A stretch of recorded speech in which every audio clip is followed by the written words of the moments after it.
నమస్తే. Welcome to Sakshi family. This is Durga. So, recent డేస్‌లో చూసుకున్నట్లయితే స్టాక్ మార్కెట్‌లో పెట్టుబడులు పెరుగుతున్నాయని చెప్పొచ్చు. అంటే చాలా మందికి దీని మీద కొంత అవగాహన కలగటమో లేదా అంటే ఇన్‌కమ్ చేసుకోవడానికంటే మనం ఇంట్లో కూర్చొని కూడా దాన్ని పెట్టొచ్చు కాబట్టి సో, ఇన్‌కమ్ కోసమైనా సరే చాలామంది స్టాక్ మార్కెట్‌లో ఇన్వెస్ట్ చేయడం చూస్తుంటాం. బట్ రిస్క్ కూడా అంటూ ఉంటారు కాబట్టి ఈ నేపథ్యంలో కొంతవరకు లాస్‌లు అయిన వాళ్ళు ఉంటారు. సో, కొంత లాభాలు పొందిన వాళ్ళు ఉంటారు. అయితే చాలామందికి నాలెడ్జ్ ఉన్నవాళ్ళు లాస్ అవుతారు. అసలు నాలెడ్జ్ లేని వాళ్ళు పెట్టుబడి పెట్టాలని ఎదురు చూస్తూ ఉంటారు గానీ, దేనిలో పెట్టాలో క్లారిటీ ఉండదు.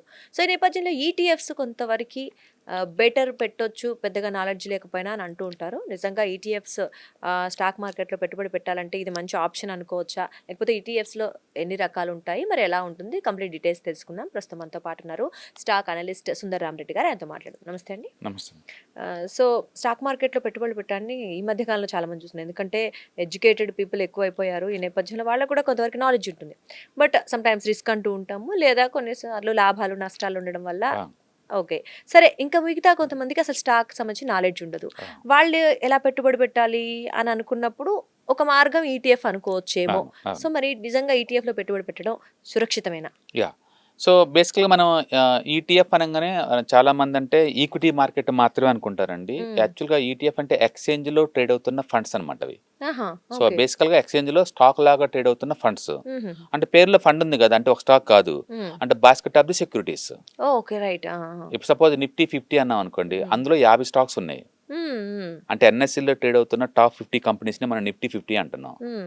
అంటే అందులో 50 కంపెనీస్ ఉన్నాయి కాబట్టి సేఫ్టీ ఎక్కువొస్తది బై డిఫాల్ట్. సో, ఒకటే కంపెనీ కన్నా గూడా ఒక రకరకాల ఆ! ఒకటే కంపెనీలున్నప్పుడు కంపెనీలో ఉంటే ప్రాబ్లమ్ ఏమవుద్దంటే, ఆ కంపెనీ జీరోకెళ్ళి పోతున్న ఆ విషయం మనకు తెలీదు. ఓకే. ఆహాహా! కానీ ఈటీఎఫ్స్‌లో గాని, ఇండెక్స్ ఫండ్స్‌లో గాని, మ్యూచువల్ ఫండ్స్‌లో గాని ఏం చేస్తారంటే బ్యాక్‌గ్రౌండ్‌లో హ్మ్. రీబాలన్సింగ్ అనే కాన్సెప్ట్ ఉంటది. హ్మ్. రీబాలన్సింగ్ అంటే ఎవ్రీ 3 మంత్స్ లేదా 6 మంత్స్‌కి ఒకసారి ఆ థీమ్ తగ్గట్టు రీబాలన్స్ చేస్తా ఉంటారు. హ్మ్. హ్మ్. ఆ రీబాలన్సింగ్ అప్పుడు వీక్ స్టాక్స్ అన్ని తీసేస్తా ఉంటారు బై డిఫాల్ట్. హుహుహు. హ్మ్. అప్పుడు ఎవ్రీ 6 మంత్స్‌కి వీక్ స్టాక్స్ అన్ని బయటికి తీస్తున్నప్పుడు, స్ట్రాంగ్ స్టాక్స్‌తో ఫిల్ చేస్తున్నప్పుడు హ్మ్. థీమ్ ఎప్పుడు బాగా కొంత ఉంటుందన్నమాట. స్ట్రాంగ్‌గానే స్ట్రాంగ్‌గా ఉంటుందనుకోవచ్చు. ఉంటుంది. ఓకే. ఇప్పుడు ఎగ్జాంపుల్ మనం గనక నిఫ్టీ 50 అన్నామనుకోండి. హ్మ్. సింపుల్ చెప్పాలంటే ఇండియాలో ఉన్న టాప్ 50 కంపెనీ స్టాక్ నేమ్ అని నిఫ్టీ 50 అంటాం. హ్మ్. దాన్ని మీరు ఈటీఎఫ్ లాగా తీసుకోవచ్చు. ఇండెక్స్ ఫండ్ లాగా తీసుకోవచ్చు. హుహు. హ్మ్. ఒకవేళ నేను దాన్ని ఈటీఎఫ్ లాగా కానీ లేదా ఇండెక్స్ ఫండ్ లాగా తీసుకుంటే నాకెంత రావచ్చు అంటే 30 సంవత్సరాలైంది అది స్టార్ట్ అయ్యి ఇప్పటి వరకు. హ్మ్. ఓకే. ఆ! 95లో స్టార్ట్ అయింది. నవంబర్ 30థ్ 1995లో. హ్మ్. అప్పటి నుంచి ఇప్పటి వరకు చూసుకుంటే మనం 2026లో ఉన్నాం. 31 ఇయర్స్‌లోకొచ్చాం. హుహు. ఇన్ని సంవత్సరాల మీద యావరేజ్ రిటర్న్స్ మీకు 13% వస్తుంది. ఓకే. 13. ఆహా! లాస్ అనే కాన్సెప్ట్ లేదు. లాస్ ఉండదసల. లాస్ ఉండదు. ఆహా! బట్ 13% వస్తుంది. హ్మ్. మీరు గనక ఎస్ఐపీలో పెట్టుకుంటూ పోతున్నారనుకోండి సిస్టమాటిక్ ఇన్వెస్ట్‌మెంట్ ప్లాన్ ద్వారా హ్మ్. ఇంకా 2, 3% ఎక్స్‌ట్రా వస్తది. ఎందుకంటే హుహుహు. పడ్డప్పుడు ఎక్కువ కొంటాం కదా యూనిట్స్. అట్లా రైట్. అట్లా రైట్. చేయటం వల్ల ఆ! అంటే మీకు ఎవరికైనా సరే ఒక 16% చాలు నాకు రిస్క్ వద్దు అనుకుంటే బ్లైండ్‌గా స్టాక్ మార్కెట్ గురించి ఎలాంటి నాలెడ్జ్ లేనోళ్ళు కూడా హ్మ్. ఈ నిఫ్టీ 50ని ఈటీఎఫ్స్‌లో ఈటీఎఫ్ లాగా ఇండెక్స్ ఫండ్‌లా తీసుకోవచ్చు. అంటే ఇక్కడ మళ్ళీ కొంచెం లాంగ్ టర్మ్ ఉండాలా? అంటే మనం యాహ్! ఎక్కువ ఇయర్స్ ఉండాల్సి ఎకానమీ అలా ఉంటుందా? వర్క్ చేయదు కదా!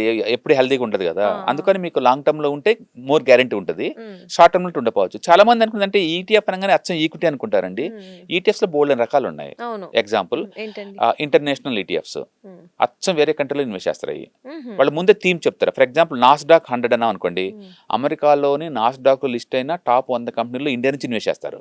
ఓకే. రైట్. ఆ! అప్పుడు అవి దాని ఎఫెక్ట్ మనకిక్కడ పడతా ఉంటుంది అంతే. పడుతుంది. ఆ! ఓకే. అలాగే హాంకాంగ్ బీస్ అంటాం. హ్మ్.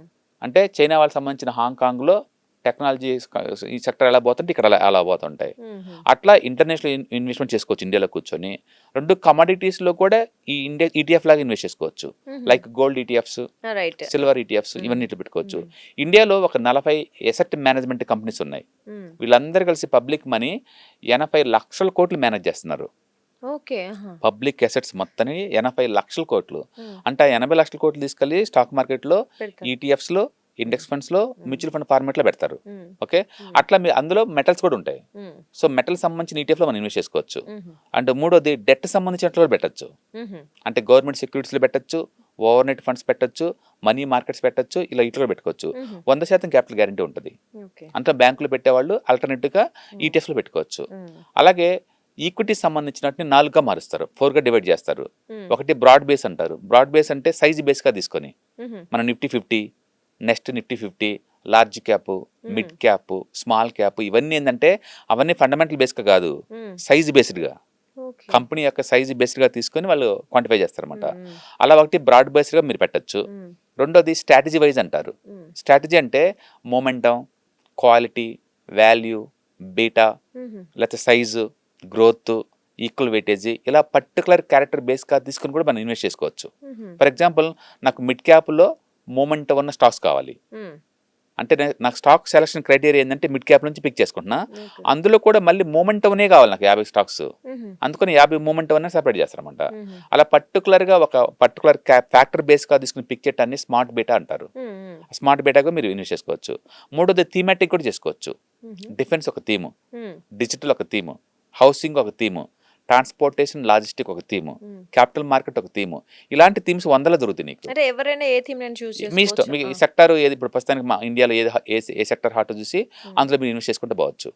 అలాగే సెక్టర్ స్పెసిఫిక్ కూడా బ్యాంకింగ్ సెక్టార్ అంటాం, ఐటీ సెక్టార్ అంటాం, ఎఫ్ఎంజీసీ అంటాం, ఆయిల్ అంటాం, మెటల్ అంటాం, ఇలా సెక్టార్ స్పెసిఫిక్ ఈటీఎఫ్ కూడా దొరుకుతాయి. అవును. అందుకని మొత్తం ఈటీఎఫ్లు బ్రాడ్గా చెప్పాలంటే ఈక్విటీ సంబంధించిన ఈటీఎఫ్స్ మళ్ళీ అవి 4గా డివైడ్ చేస్తారు.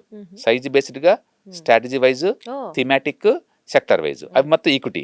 2 మెటల్ సంబంధించిన ఈటీఎఫ్స్ ఉంటాయి. ఏది బెటర్ అంటారు? ఏది బెటర్ అనే బదులు ఓవరాల్ గా లాంగ్ టర్మ్ పాయింట్ ఆఫ్ లో అన్ని వర్కౌట్ అవుద్ది, షార్ట్ టర్మ్ పాయింట్ ఆఫ్ లో కొన్ని వర్కౌట్ అవుతా ఉంటాయి అనమాట. ఓకే. మూడోది ఇంటర్నేషనల్ ఈటీఎఫ్స్, ఇంటర్నేషనల్ లో పెడతారు. నాలుగోది డెట్ సంబంధించిన ఈటీఎఫ్స్. అంటే ఈటీఎఫ్స్ మొత్తం 4 రకాలుగా ఉంటాయి. ఈ 4 మీరు తీసుకోవచ్చు. ఇందులో 100% గ్యారంటీ అంటే డెట్ ఫండ్స్ ఎక్కడున్నా పోయినా ఓకే. సో దాన్ని మనం ఎప్పటికైనా చేసుకోవచ్చు. లాభాలు. సింపుల్ చెప్పాలంటే మన మ్యూచువల్ ఫండ్స్ కి ఆల్టర్నేటివ్ గా మనం ఈటీఎఫ్స్ వాడుకోవచ్చు. ఇందులో ఉన్న బ్యూటీ ఏంటంటే లైవ్ మార్కెట్లు ట్రేడ్ అవుతా ఉంటాయి. మీరు లైవ్ లో కొనుక్కోవచ్చు, లైవ్ లో అమ్ముకోవచ్చు. మ్యూచువల్ ఫండ్స్ లో అలా ఉండదు. మ్యూచువల్ ఫండ్స్ లో లైవ్ లో కొనలేవు. లైవ్ ఉండదు మార్కెట్ కాబట్టి క్లోజ్ అయిన తర్వాత కొనుక్కోవాలి. కొనుక్కోవాలి. కొన్న తర్వాత కూడా 1 year లో బయటకు పోయారనుకో చాలా వాటికి పెనాల్టీలు వేస్తారు. దాన్ని ఎగ్జిట్ లోడ్స్ అంటారు. అవును. అందుకని 1 year తర్వాతే ఎక్కువ సార్లు బయట పోవాల్సి ఉంటుంది. బట్ ఈటీఎఫ్ లో అలా కాదనమాట. ఓకే. రెండోది లిక్విడిటీ బాగుంటుంది. అండ్ ఇంకొకటి గోల్డ్ ఈటీఎఫ్స్ కూడా చాలా వింటూ చాలా ఉంటాం. పాపులర్. సో గోల్డ్ ఈటీఎఫ్స్ ఎంతవరకు గోల్డ్ ఎలా మూవ్ అలానే పోతుంది. దీని సపరేట్ గా ఏం లేదు ఇంకా. సెపరేట్ ఏం లేదు ఇంకా. గోల్డ్ According to ఎలా gold పోతే price. గోల్డ్ మ్యూచువల్ ఫండ్స్ కూడా దొరుకుతాయి. అంటే మనకి ఇప్పుడు గోల్డ్ ఈటీఎఫ్ బెటర్ అంటారా కంపేర్ టు అదర్ ఈటీఎఫ్స్ తో? ఇప్పుడు అదర్ ఈటీఎఫ్స్ అనే బదులు బేసికల్ గా టెక్నికల్ అనలిస్టులు ఏం చేస్తారంటే డిమాండ్ సప్లై అనాలిసిస్ చేసేసి ఏది డిమాండ్ ఉంటే వాటిని కొంటా ఉంటారు. అది స్పెక్యులేషన్ పాయింట్ ఆఫ్ లో. ఓకే. నేను లాంగ్ టర్మ్ పాయింట్ ఆఫ్ లో ఉన్నాను అనుకోండి, ఎగ్జాంపుల్ నిఫ్టీ 50 అన్నాను అనుకోండి, లాంగ్ టర్మ్ పాయింట్ ఆఫ్ లో అన్ని రకాల సెక్టర్స్ దాంట్లో ఉన్నాయి కదా. ఉన్నాయి కాబట్టి అందుకని మీరు లాంగ్ టర్మ్ అనుకుంటేనేమో సైజ్ బేస్డ్ గా తీసుకోండి. షార్ట్ టర్మ్ అనుకోండి మీరు స్ట్రాటజీ కానీ లేకపోతే థీమాటిక్ కానీ వాడుకోండి. ప్రస్తుతానికి ఏది హాట్ అయితే అలా వాడుకోవచ్చు అనమాట. ఎందుకు ఈటీఎఫ్స్కి వెళ్ళాలి అంటే ఒకటి మీ ప్రోడక్ట్ జీరో అవ్వదు ఎప్పటికీ, ఎట్టి పరిస్థితుల్లో లాస్ కూడా ఉండదు. షార్ట్ టర్మ్ లో ఉండొచ్చు, లాంగ్ టర్మ్ లో ఉండదు. లాంగ్ టర్మ్ అయ్యేసరికి ఫైనల్లీ బెనిఫిట్స్ ఉంటాయి. అవును అది. రెండోది కాస్ట్ ఎఫిషియన్సీ బాగుంటుంది దీంట్లో. ఎందుకంటే తక్కువ రేటుకి ఉంటాయి అన్ని. ఈ ప్యాసివ్ ఫండ్స్ కదా, అందుకని వీటి కింద 0.2% కన్నా ఎక్కువ ఫండ్ రేట్ ఉండదు. అదే నువ్వు మ్యూచువల్ ఫండ్స్కి వెళ్ళావు అనుకోండి 1% దాకా ఉంటాయి. అంటే లక్షకి మనం సంవత్సరానికి 1000 రూపాయలు ఇవ్వాలి మేనేజ్ చేసినందుకు. అదే ఇది అనుకోండి 0.1కే దొరుకుతాయి, 100 రూపాయలకి దొరుకుతాయి. ఇది అండ్ రెండోది డైవర్సిఫికేషన్, రిస్క్ డైవర్సిఫై చేసుకోవచ్చు. నేను సైజ్ బేస్ గా తీసుకున్నాను అనుకోండి, ఒక సెక్టార్ కాదు కదా, రిస్క్ ఆటోమేటిక్ గా డైవర్సిఫై అవుతుంది అనమాట. అవును, మీకు అలా తీసుకుంటుంది. అంటే మూడోది లిక్విడిటీ బాగుంటుంది. కొన్ని అయితే అన్లిమిటెడ్ లిక్విడిటీ పెద్దగా ఉండదు. స్టాక్ సంబంధించిన రిస్క్ మొత్తం అవాయిడ్ చేయొచ్చు వీటి ద్వారా అనమాట. అందుకని మీరు ఎలాంటి ఫైనాన్షియల్ గోల్స్ కింద సరే మనం ఈజీగా తీసుకోవచ్చు. ఎగ్జాంపుల్ నాకు రిటైర్మెంట్ కోసం కావాలి, నాకు కార్ కొనుక్కోవడానికి కావాలి, హౌస్ కొనుక్కోవడానికి కావాలి, ఎడ్యుకేషన్ కావాలి, ఎలాంటి గోల్స్ ఉన్నా సరే సింపుల్గా మ్యూచువల్ ఫండ్స్కి ఆల్టర్నేటివ్గా మీరు ఈటీఎఫ్ తీసుకోవచ్చు. అడ్వాంటేజ్ సిస్టమ్ ముందు కూర్చున్న వాళ్ళకి మెయిన్ ఏంటంటే ఒకసారి మార్కెట్ గ్యాప్ డౌన్తో ఓపెన్ అవుతాయి, ఈవినింగ్ కల్లా మార్కెట్ పెరుగుతాయి అనమాట. అందుకని మార్నింగ్ లైవ్ మార్కెట్ లో కొనుక్కోవచ్చు. Okay, nice. అంటే కావాలంటే సేమ్ డే కూడా అమ్ముకోవచ్చు. అలాంటి ఫెసిలిటీ ఉంటుంది అనమాట ఈటీఎఫ్స్ లో. నైస్. సో అందుకే రిస్క్ తక్కువ. బట్ ఎనీవే మార్కెట్ వొలాటిలిటీ సమయంలో అది ఆ టైంలో ఎలా పనిచేస్తుంది ఈటీఎఫ్ మనకి? నేను అంటుంది వొలటిలిటీ అనేది ఈక్విటీ మార్కెట్ లో మాత్రమే ఉంటుంది. ఈక్విటీ మార్కెట్ లో మాత్రమే ఉంటుంది వొలటిలిటీ. డెట్ ఫండ్స్ లో ఎందుకు ఉంటుంది? సో దానిలో అయితే సేఫ్ అంటారు. దాంట్లో సేఫ్ ఉంటుంది. అందుకని మీ రిక్వైర్మెంట్ ఏంటంటే క్లారిటీ ఉంటేనే మీరు ఇక్కడ రావాల్సి ఉంటుంది. అందుకని అన్ని రకాల ఈటీఎఫ్స్ అచ్చం ఇంటర్నేషనల్ మార్కెట్ మీద డిపెండ్ అవ్వవు, లోకల్ మార్కెట్ మీద డిపెండ్ అవ్వవు. సపోజ్ ఇప్పుడు ఇంటర్నేషనల్ ఈటీఎఫ్స్ అనుకోండి, మనమేం డిపెండ్ అవ్వం. ఇండియన్ మార్కెట్ ఎలా ఉన్నా సరే అమెరికన్ మార్కెట్ ఎలా ఉందో అలా పనిచేస్తాయి. ఎందుకంటే మెజారిటీ ఈటీఎఫ్స్ అని అమెరికా మీద బేస్ అయి ఉన్నాయి కాబట్టి. అలాగే మెటల్ ఈటీఎఫ్స్ అనుకోండి, యూనివర్సల్ అది. గోల్డ్ ఎలా బిహేవ్ చేస్తే అలా బిహేవ్ చేస్తూ ఉంటుంది. అందుకని అన్ని మార్కెట్ కండిషన్ మీద డిపెండ్ అవ్వదు, డిఫరెంట్ కండిషన్లో పనిచేస్తూ ఉంటుంది. ఏదైనా సరే రిస్క్ తగ్గాలి అంటే డైవర్సిఫికేషన్ బెటర్ అనమాట. మీరు మల్టీ అసెట్లో కూర్చొని బాగానే ఉంటుంది, లేదా ఈక్విటీ లాంగ్ టర్మ్ కూడా బాగానే ఉంటుంది. ఎస్ఐపిలో SIP ఇంకా బెటర్, విధానంలో మీరు ఇంకా బెటర్ పెట్టుకోవచ్చు. ఉంటుంది. ఈజీ. ఎస్ఐపిలో ఏంటంటే మీరు సిస్టమేటిక్గా పెట్టుకుంటూ పోతున్నారు కాబట్టి మార్కెట్ డౌన్ అయినా అప్ అయినా సంబంధం లేకుండా అన్ని బ్యాలెన్స్ అవుతాయి కాబట్టి అది బెస్ట్ అనమాట.